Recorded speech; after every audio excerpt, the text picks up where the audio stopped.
I'm super pleased with this arena. I'm here at Donato Farms, and Travis Gould mixed the sand and the footing surface, and he did a wonderful job. One of the things that we look for in the surface, according to the FEI footing standard, is your first one is your firmness.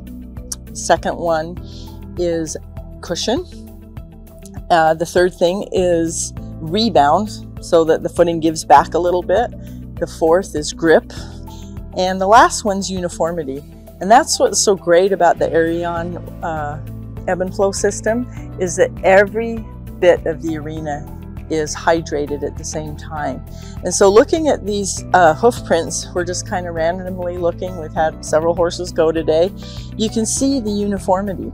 The footprint, you can tell different horseshoes from different horses, but the uniformity, the rebound, the grip, the toe dip, all of it is, I'm really pleased with this.